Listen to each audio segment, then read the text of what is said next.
Hello girls. In this video lesson, we are going to see about the African American folk tales. So folk tales are present in every culture and every literature.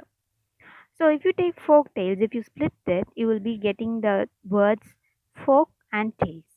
Folk means people, tales means stories. So stories about the people are called as the folk tales, and they are present with us for generations together. Okay, it is very old, and they we have them for different generations, and they live very long.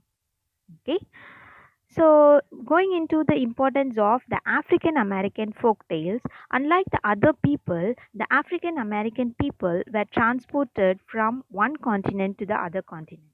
They were transported from Africa to America. So, you find in these stories, they will have animals as characters. So, each animal would depict some person or the other. So, like that, they will have animals as characters, and they passed it on orally for different people to different people. So, it served as a tool to preserve their African American culture because they followed a culture in Africa. When they were brought to America, they were asked to forget their culture. So, to preserve their culture for the future generations, they constructed stories involving animals as characters, so that the others, that is, the white people, will not know that they are using the white people as characters. They are not talking about them. Okay, so like that, to say it indirectly, they use the animals as characters, and so we find it serves as a way of recording their experiences. So the everyday experiences, how they are exploited, and everything will be said through these folk tales. And these folk tales, they provided a means of normality and safety for the slaves. So whenever they were exchanging these kinds of folk tales with each other, they felt that they are normal. They are all one people. They are living in their own land. They are very safe. Like that, they had an impression. They had a feeling of that. Okay. So for that also, they use these folk tales, and it was passed orally when they were working in the plantations because they did not know to write. Okay, they did not they were made to forget their own language. They were asked to learn the new language of English. So they did not know the form, letter form, anything like that. They didn't know. So they just transmitted it orally when they are working in the plantations or in the houses and so on. And these kind of stories, they provided them a survival in the extremely harsh and dehumanizing conditions. Okay, so they had a lot of dehumanizing conditions where they were treated very very badly as slaves. Okay, so during those times and all, these folk stories, they made them to have a positive feeling and made them to live or survive. And the African American tales are mostly about the power relations. Power relations, in the sense, the how the white people are using their power, and how even the inferior, that is the so-called inferior people, also have the power within themselves to bring out to make themselves better. And when you take the African American folk tales, the motives are very important. The motives are the themes. Okay, the themes or the values that are present in the particular story are called as motives, and they endure from century to century and culture to culture. So, if you take truthfulness as a motive, then it is present there in all the centuries, in all the cultures. So, but the details and the emphasis vary with the group experience and the individual talent. But what they are telling about the truth, what kind of story they are telling about the truth, that varies according to the groups as well as the talent of storytelling. So, in African American folk tales, we have the motive as stick fast motive. So stick fast. Okay, so you have to stick on it to very quickly. Okay, so these what is this motive? It is the story that is to convey the moral values to the people. Okay, so you have to quickly take up the theme. You have to quickly take up the moral quality. Okay, so that is called as the stick fast motive. And through the animals, they depicted the human nature and preached the people how to live. For example, if you take the short stories, in that you will be having two characters, the fox and the rabbit. So you know the fox is a cunning one and rabbit is a very soft one. So how the rabbit always cheats the not cheats but overcomes the troubles that are given by the fox are become the stories of the African American folk tales. So in that it depicts the human nature. So how even a cunning people can be overcome by the soft people. Okay, how even the soft looking people can be brave. So that is the motive that is being passed on.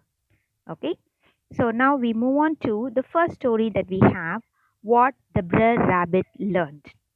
So, as I said, we have many animal characters here, and the bread rabbit character represents the African American people because they don't have any power. Like the rabbit, that is a very small animal in the forest, we find the African American people also did not have any power in their hand, and they were considered to be very soft people.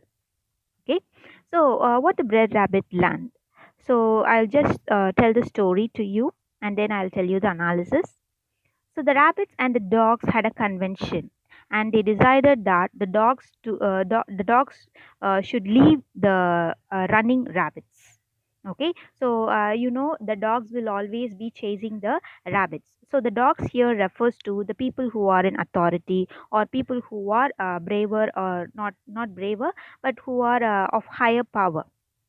So always what happens is the dogs will be chasing the rabbits. Okay, they will chase the rabbits, they will frighten them, they will eat them like that. So they had a convention like thing, and they decided that like when the dogs are going for hunting, when they are going for a hunt, they when they see a rabbit that is running for life, they have to leave them. They should not torture them. So now we find the brer dog invited the brer rabbits, and it also had dogs in his place. So now we find the brer rabbit was scared, and it also inquired about it. So bred dog said that it was decided in the convention. Okay, so we find the bred rabbit was chased by some dogs.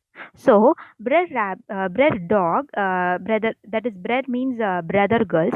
So brother dog, he invited all the rest of the rabbits, and he also had some dogs at his place.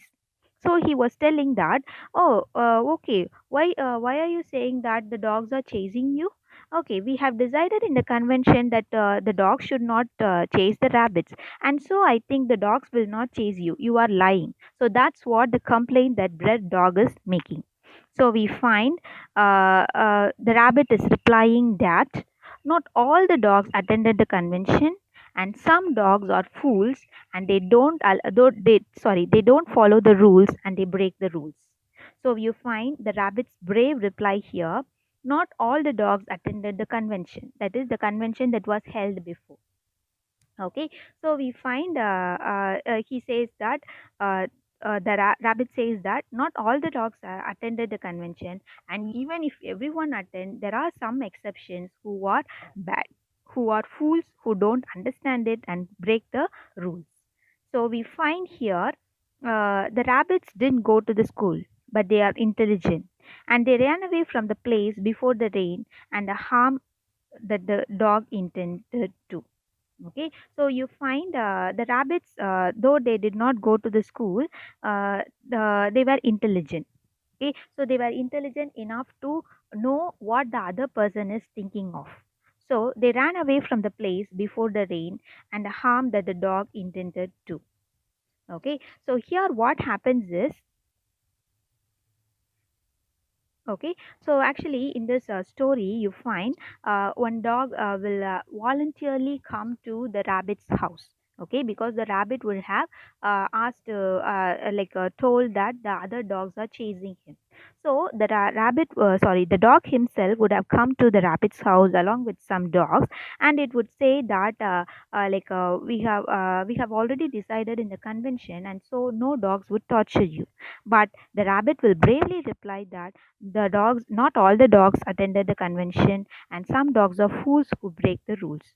So this represents the African American relationship, the white people and the black people's relationship. The dogs here represent the people who are in authority, and mostly the white people. And the convention here refers to the laws that were enacted in in America for African people. So in the convention alone, they said that they will not torture the African American slaves. Okay, they will not torture the African American people. But in reality, the white people are still doing that. So this reply of the rabbit, okay. So this is like not everybody read the convention, not everybody read the rules that are set by the American government, okay, the white people's government. And in that also, some white people are like fools who want to always break the rules, who don't follow the rules, okay. And the rabbits here represents the African people. They did not go to school, but they were intelligent. They were creative. They also knew how they have to how the other peoples are approaching them.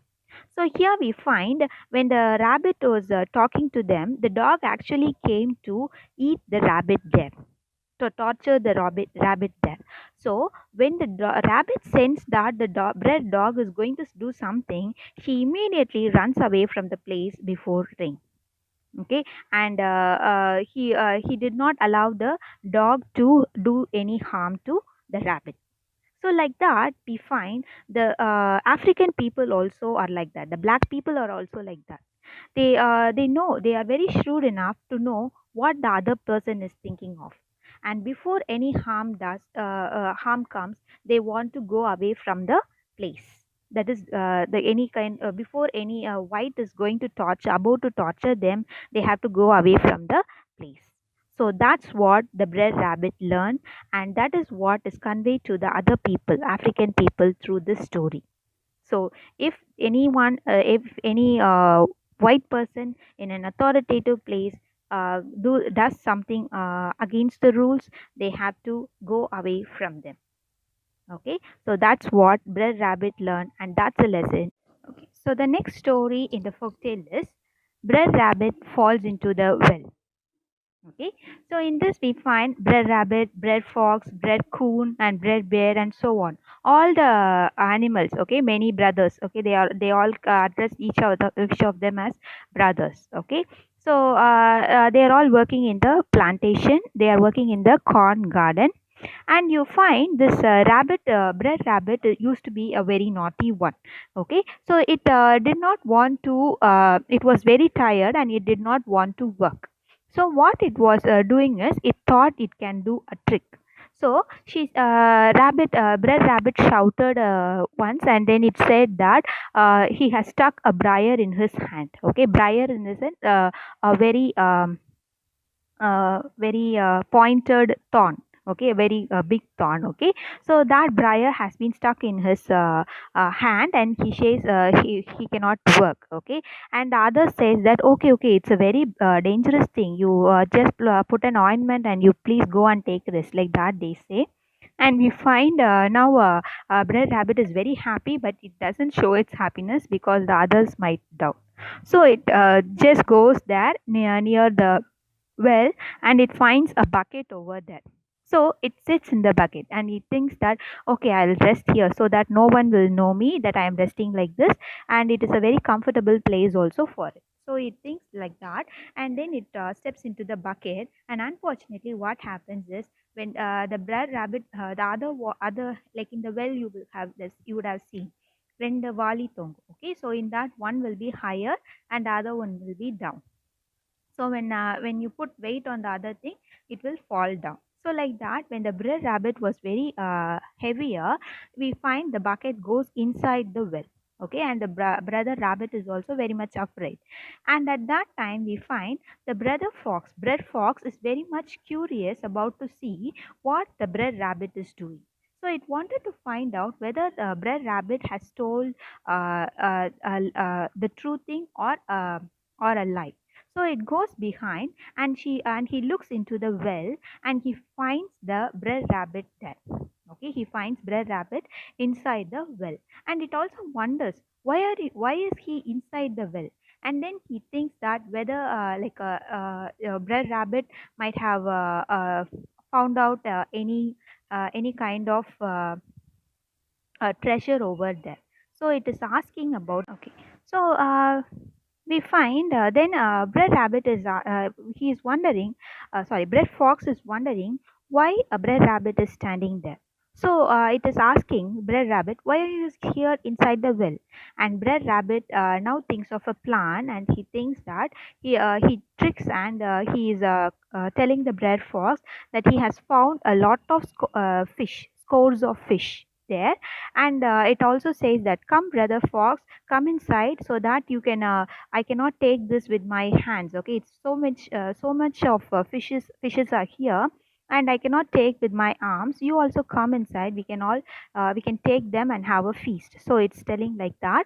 And then we find the bread fox also believes in that, and it is asking how can I come inside. And then we find bread rabbit says, you jump into the other bucket. Okay, so like that it says. And you find the bread fox jumps into the other bucket, and you naturally know fox is heavier than the rabbit, and so bread fox goes inside and bread rabbit comes up. Okay, and in the midway the bread rabbit says, some go up and some go down, go to the bottom safe and sound. So it's just singing a song like that, and wishing bread fox in a very naughty manner. And then we find bread fox lands inside the well, and it begins to search for the fishes, but it finds only mud over there.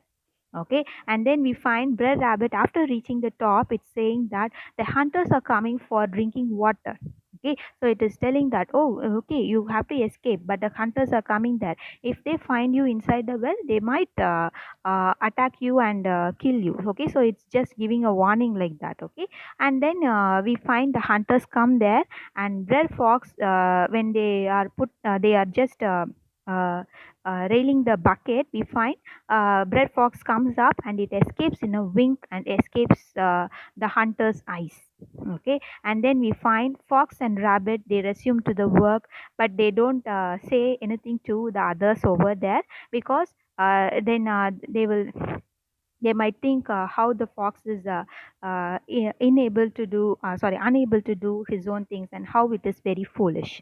So they don't say anything about that, and they resume to work, and the fox grins at the rabbit, and the rabbit laughs.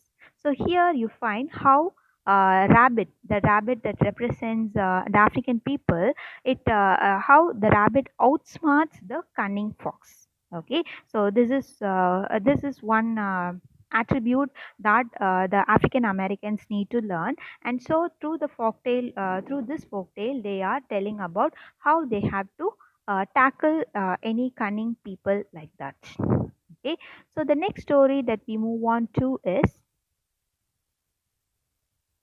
the awful fate of Mr. Wolf.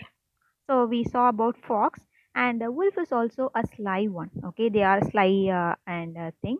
So now all these folk tales, they are not said from one people to another, but it's written like Uncle Remus telling to his boy. So it's passed on to the future. Okay, so Uncle Remus is an older person, and we find the boy as a very small young boy. Okay, of 7 or 8 years old. So it's passing on to the different generations. We find all these stories are told by Uncle Remus to the boy. Okay, so in this particular story, we will find in the beginning, Uncle Remus is polishing his shoes, and he is telling the story to the boy. And there is also another character called Miss Sally, who works in their house. Okay, so it's being told in the presence of her. And now the boy is asking, Okay, so you say that always the bread rabbit did something or the other. It tricked the wolf or the fox, and it escaped from the wolf or the fox. So didn't the wolf do anything after being tricked by the rabbit? It's asking. The boy is asking, and then we find. Uh, okay, so we find then only Uncle Remus is telling the story of the awful fate of Mr. Wolf. So we find the bread rabbit, the rabbits did not have any home. Bread rabbit particularly did not have home. This indicates the African American people being homeless. They did not have a home on their own. They did not have a house. Whatever they had built or a thing was destroyed. Similarly, bread rabbit's home, it built with twigs, it built with things, many things, but whatever it was doing, everything was destroyed by one creature or the other. And we find, so finally, Bread Rabbit built a home in the underground cellar. Okay, so it did not want to build any other houses, so it built a home in the underground so that anyone couldn't destroy it. So one day we find Mr. Wolf. It spotted out that Brer Rabbit has built a home of his own, and he wanted to see whether how protected it is, and whether they can destroy it. Like that, it is coming cunningly, and it comes over, walked over to see the house, and it just came inside the cellar, and it said a lie that the dogs are coming after him, and he asked for shelter. Okay, so the dogs are coming after me, so please provide me shelter for some time, like that. Mr. Wolf is asking, and the rabbit also asked him to enter. Okay, you come, please be here, like that it is telling. And then we find after some time it's just looking at the other rabbits, the bread rabbits children and the small rabbits over there. It's just seeing all the other things, and then asked whether the dogs are gone. For that, the rabbit replies that no, one alone is roaming here. Okay, and then we find the wolf is asking, do you have anything to eat? You offer me something to eat. And it's asking, the wolf is asking to the rabbit in a cunning way. Okay, so offer something to eat means it is expecting a rabbit or something like that. Okay, so it's asking something to eat, and we find the rabbit is very cool, and it's going taking the wood and setting up the fire, and it's putting the kettle over that, and it's serving some food for for Mr. Wolf. So suddenly when the food is there, it's Mr. Wolf began to itch. Okay, and it is asking, oh my god, I am getting a lot of itching. What is it, like that it is asking. And then we find Rabbit telling that the fleas are biting him very hard. Okay, so it says it is a planned one. It poured something in the kettle, that is some kind of what's it, not a medicine kind of thing, some ingredients, so that it will attract the fleas. Okay, and that will affect only the wolf. So it has boiled that, and because of that fragrance we find the fleas have come, and it attacks Mr. Wolf, and it's very painful for the wolf. And when it is itching, we find the rabbit runs away from the place along with all the other small rabbits at its house. Okay, and the wolf remained there, and we don't know what happened to it. So we find the rabbit has taken a revenge on Mr. Wolf. Okay, revenge in the sense, the wolf had an ill thought of eating the rabbits, so for that only it walked over into the cellar. So we find it has taken a revenge for its motive, and now it has given a punishment for him. So this is another motive. Revenge is another motive in the African American folk tales. So the next story we have is the wonderful tar baby story. Okay, so again, Uncle Remus and the boy are seated, and they are just talking about the fox and the rabbit. And the boy asked to Uncle Remus that didn't the fox never catch the rabbit? Okay, so we find Uncle Remus is asking, boy is asking, didn't the fox never catch the rabbit? And then we find Uncle Remus is replying to that, and we find the fox wanted to take revenge on the rabbit because it has tricked him so many times. So it wanted to trick the rabbit again and take revenge on it, and so it planned to catch the rabbit some way or the other. So it made a tar baby. Tar baby in the sense, turpentine oil, tar, which is used for laying the roads. It will be very sticky one. So like that, it took many things, okay, many things, sticks and so many things, and it made a tar baby out of it, a baby kind of figure, which look really like a baby, okay, but it is a tar one. It's poured with a tar, which is a sticky one. So if anyone touches it, their hands will be caught in it. Okay, so such is that tar baby, and it was like a real one, and it placed it on a particular wood. Okay, and you find the rabbit came there, and it sat near the tar baby, and it thought that it was a real baby, and it started to talk to the baby. Okay, so it was talking, what are you doing, why are you not responding, what is your name, how come you came here, like that. We find rabbit is speaking to the baby thinking it is a real baby, but the tar baby never responded. So we find when all these are happening, the fox is lying behind. Okay, it's behind the wood, and it is listening to all these conversation. Okay, and we find when the rabbit begins to talk so much to the baby, but it never responded. So it thought that the baby was very arrogant, and it got very angry. So the rabbit angrily started to beat the tar baby, and the moment he puts his hand on the tar baby, both of his hands get stuck in the tar. Okay, and it cannot release it. And then we find the fox appears there, and it teases the rabbit for not letting out the not having yeah, its hands coming out. Okay, so it thinks that it has taken a revenge on the rabbit. And now the boy is asking the question. Now the rabbit is stuck inside the tar. Okay, and didn't the fox eat the rabbit then? Okay, now it's stuck fully. Now it's a very good opportunity for the fox to eat the rabbit. Didn't it eat it? And Uncle Remus is saying that no, it's not the end. It's according to it's an open end.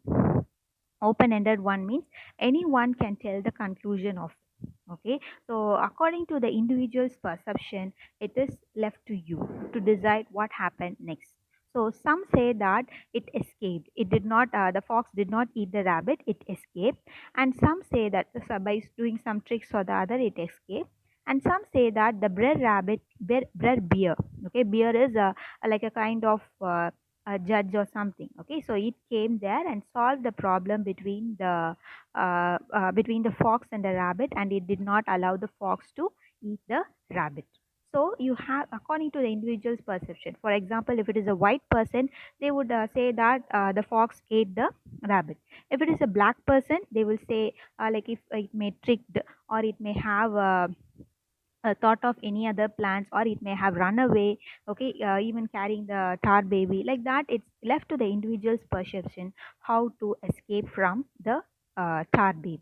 Okay, from the trap. Okay, so in this we find that the motive is the traps are laid by the American people, the white people, but it lies in the intelligence of the rabbit, that is the African people, to escape from it in a in a tricky way, or an intelligent way, or whatever way it's possible. Okay, so it's an open-ended one.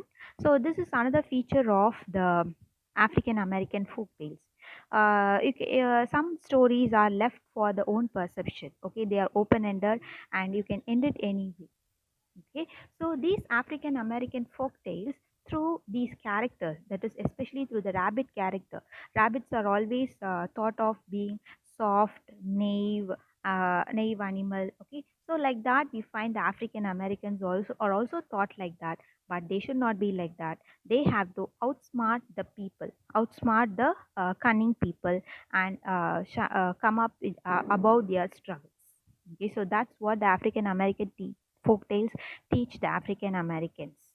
Okay, so I hope you understood the lesson. If you have any queries, you can post it to me in the WhatsApp.